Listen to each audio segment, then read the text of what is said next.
Hello everybody and welcome to another Guild Wars 2 Mysteries. We're currently looking at the origins of the playable races. As I've mentioned in the previous video where we looked at the humans, all of them have got some strange, interesting mystery to do with them, which I want to highlight to all of you. So today we're going to be looking at the Asura. Originally when I was penning this I was like, okay, we can do humans in their own video but everyone else isn't that interesting, so we can just kind of bung them in together. But the more I thought about the Asura, the more I realised there's a lot of interesting places we can go, so they get a whole video. So let's get started. The Asura themselves are a very old race, potentially. Potentially they're native to Tyria. As far as we know, that's true. And being native to Tyria, this makes them far older and in some ways more interesting than the humans who we looked at last time.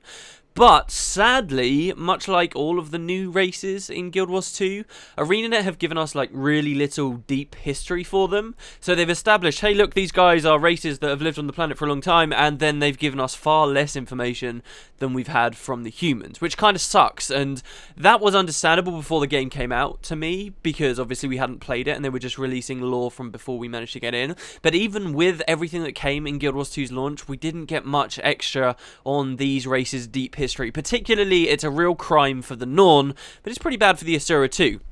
However, the Asura are kind of excused in this lack of history because they have a pretty solid reason for why it's not there. You see, the Asura were originally an underground race, as in 250 years ago, during the events of Guild Wars 1, the very first Asura came to the surface. This is what we were told, that the Asura before the events of Guild Wars 1 were always an underground race. They only lived underground and they had no real concept of what the surface was or what the sky was. I mean, in Guild Wars 1 we even saw some Asura who had made a crew planning to bring the sky down. That was literally one of their goals. They were so mystified by it when they originally came to the surface. And the reason why we have very little deep history and lore for them is because before they came to the surface, we, the human perspective, I guess, knew very little about what was going on.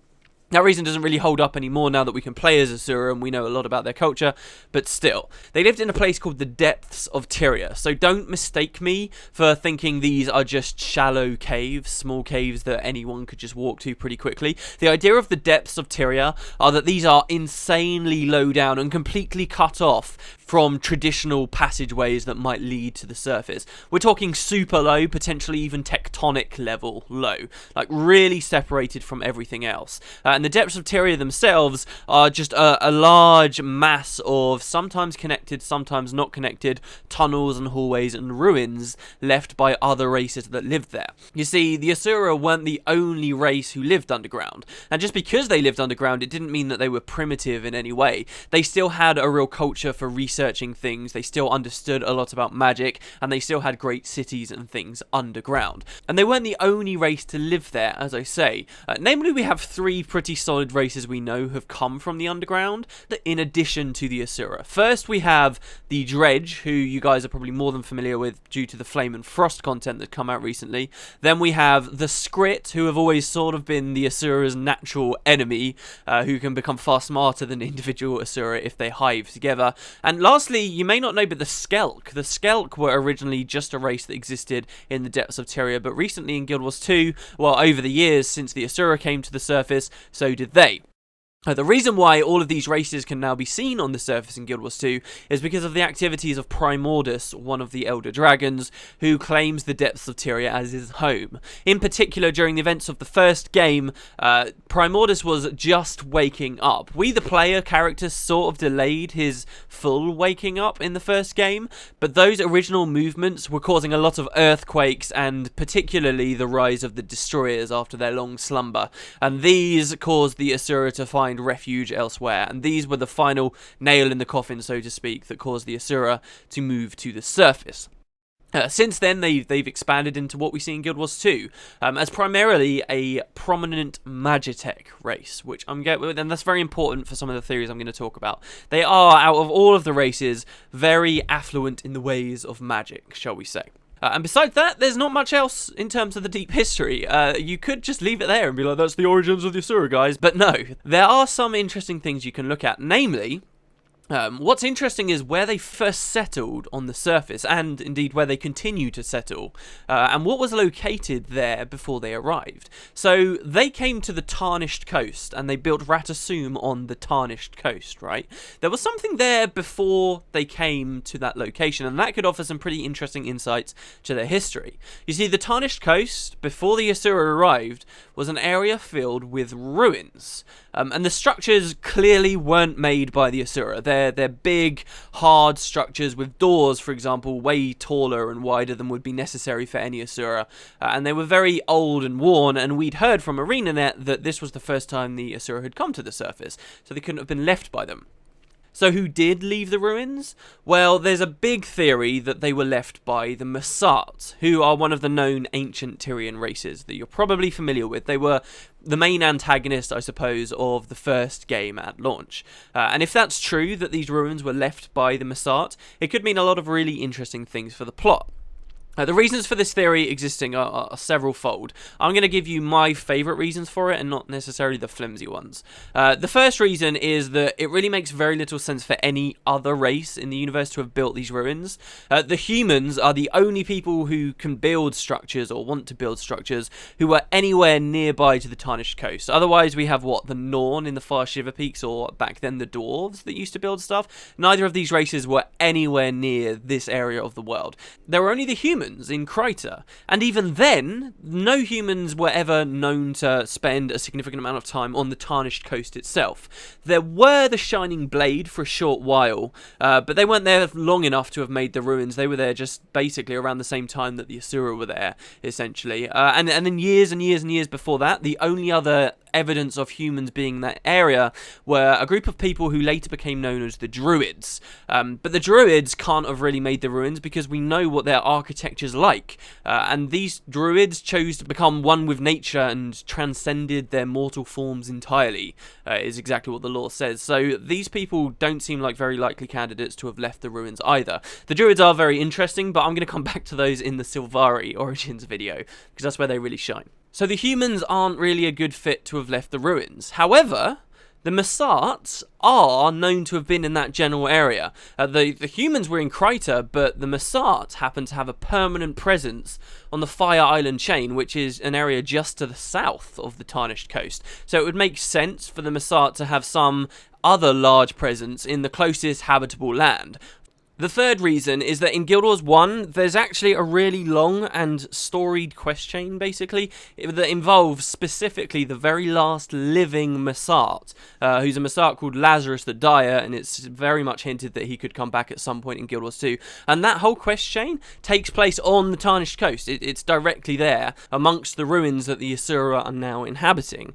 Which could be a coincidence, of course, but there's a lot of areas in the world we know that the Mursaat had definitely been about, and then with the release of Eye of the North and introducing us to these ruins, at the same time the devs gave us a storyline to do with the Mursaat in that area.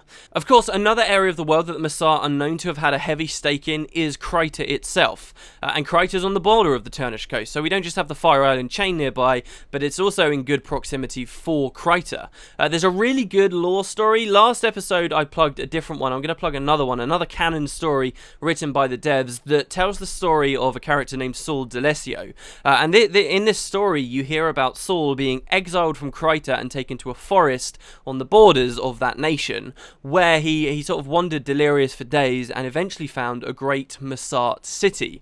Now, there's every chance that that city was to the north of Kryta, near Janthir Bay, which is what I subscribe to more, but there's also a very good chance it was there on the Tarnished Coast. It wasn't just a city, though. In the first game, you found that the White Mantle, in the furthest reaches of Kryta, closest to the Tarnished Coast, the White Mantle had built a temple around some Mursaat architecture, who seemed to have built some kind of mysterious doorway that looked like a portal of some kind. I'm going to come back to the idea of the portal in this hidden city towards the end of the video, but this was very close to the Tarnished Coast as well, and this was 100% known to have been built by the Mursaat. It was architected by them, and you could clearly see it very close to the ruins that were revealed in Eye of the North that the Asura then came to live in. So there are a lot more reasons than that. I don't want to get too hung up on this for the video, but I'll end with this last one, which I think is probably the most compelling. Ratasum, the name of the capital city the Asura built and now live in, itself is an anagram of Mursaat. And further, there's an area nearby in the first game called Riven Earth, and Riven Earth is an anagram for thrive near.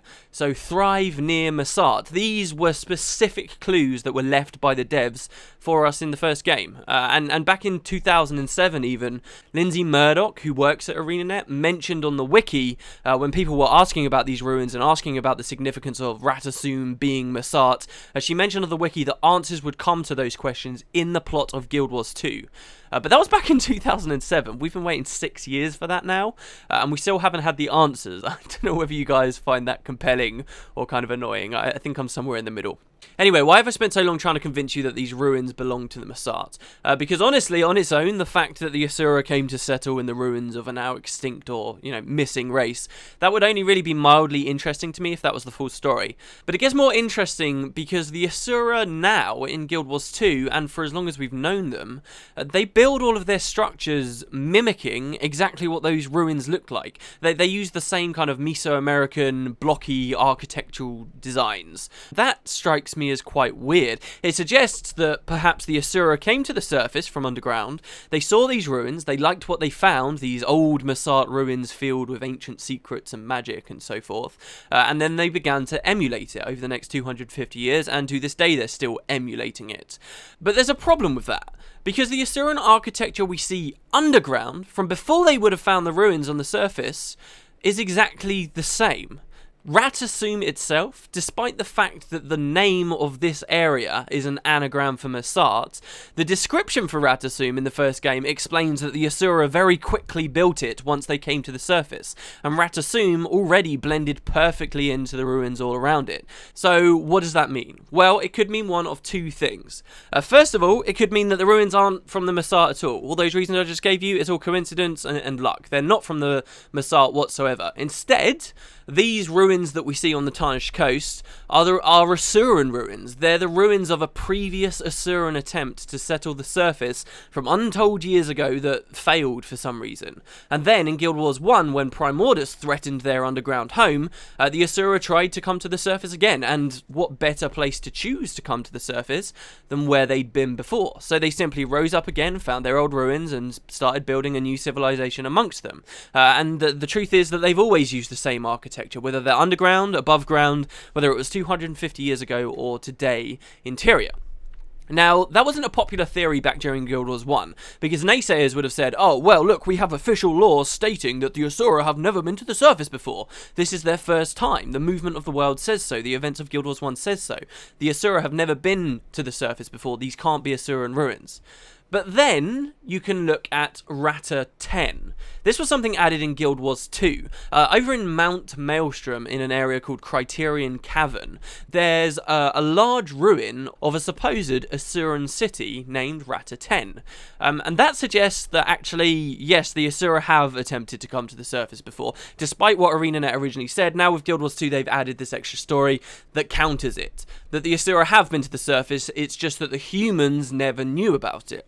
Now, the idea that the humans never knew about it is kind of a hard pill to swallow, considering Rata 10 was meant to have existed while mankind was flourishing in ore. If you look at the flavor text for the items you can buy from the Karma vendor there, they all suggest that it was active while humans were active in ore, and Rata 10 and ore aren't very far away from one another, so how could it be that the humans never met the Asura before the events of Guild Wars 1, when they had some thriving city all that time ago?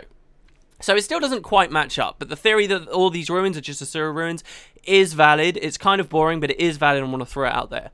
Here's the other theory. This is the one I find much more interesting. Number one of the other theory, the ruins that the Asura found on the Tarnished Coast 250 years ago are from the Mursaat, and maybe even Rata 10 is from the Mursaat too. After all, both Rata 10 and the Tarnished Coast are located near bloodstones, which the Mursaat were vested in, so it makes sense for the Mursaat to have some civilizations or cultures near those locations. There's also the fact that Rata 10 hosts artifacts deemed useful in defeating the Elder Dragons. Now, why would ancient Asura have those artifacts rather than the Mursaat, who are a known race to have actually fought them? Point two of the more interesting theory.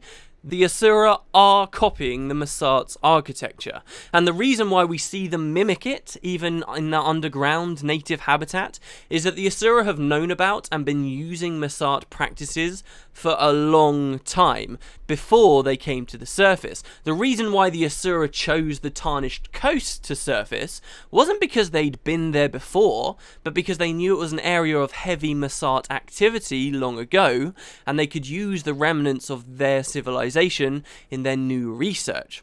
Think about it, both the Asura and the Mursaat are supremely magically influenced races.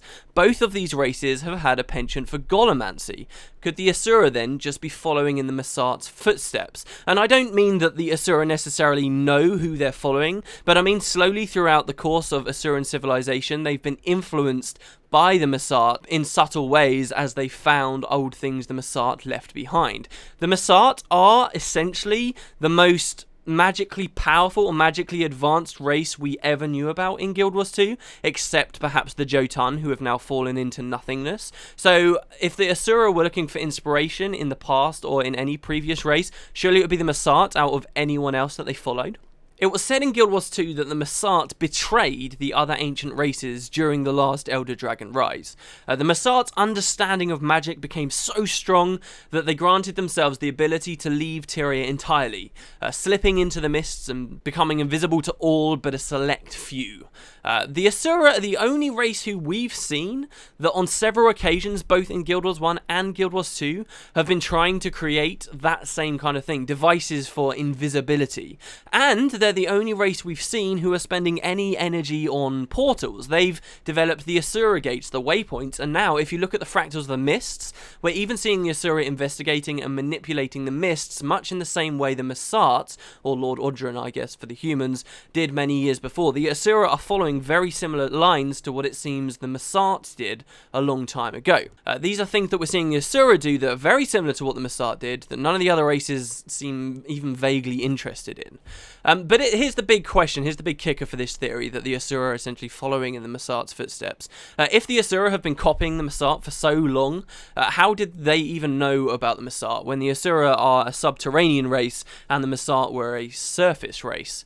That's tougher to answer. You could put it down to coincidence, or you could go with much more drastic theories. This one's a bit of a stretch, but perhaps when the Mursaat first hid from the other races, we're talking in more literal terms. When they betrayed the other four races all that time ago, and they hid from them, it wasn't necessarily directly into the mists at first. Perhaps they themselves had gone into the depths of Tyria, where the Asura would first start finding the remnants of their empire. It may seem like a stretch, but earlier in the video I mentioned some races living in the depths of Tyria. Well, there were those races I mentioned then, but there's actually another unseen race that was significantly hinted at in the first game. There were huge, massive, unexplained ruins and architecture all over the place in the depths of Tyria that were deliberately left as a mystery for who put them there. The very manuscripts, I'm going to read you a passage from the manuscripts of the first game here, that describe the depths of Tyria as such.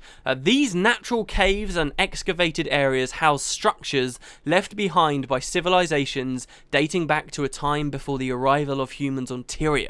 Doesn't that sound a little bit like some of these old races we saw fighting against the Elder Dragons? And even in one area in the depths of Tyria, which was near Rata 10 nonetheless, there was an elaborate stronghold that was built to defend a bloodstone, which was complete with these elaborate inscriptions that only an Asuran was able to bypass. Whoever built that place was now long gone, but it does look like the Mursaat were a good candidate for it.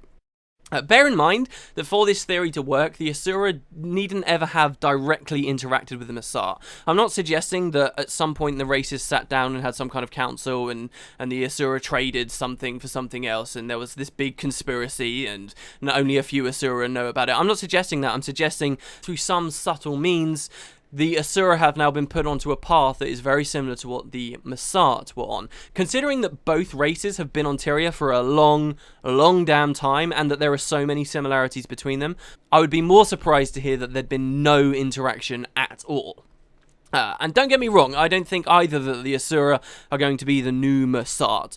But if this is history repeating itself, with 5 races once again banding together to fight against the rise of the Elder Dragons, wouldn't you say it's most likely that it's the godless Asura with their magical prowess and their superiority complexes that are more likely than anyone else to betray their allies in exchange for ascension to the mists and the universe beyond? Wouldn't that be something? So there you go, guys. That's a little bit on the origin of the Asura.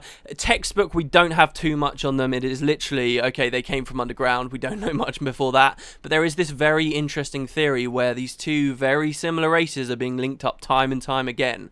And ArenaNet themselves have been hinting at it. 6 years we've been waiting for an answer. I'm wondering if we'll ever get one now. But there you go. Thanks very much for watching, guys. I'll see you next time for the origins of another race. I'm thinking each one will get its own video now, because I can talk for a long time on each one, as it would seem. I'll see you next time.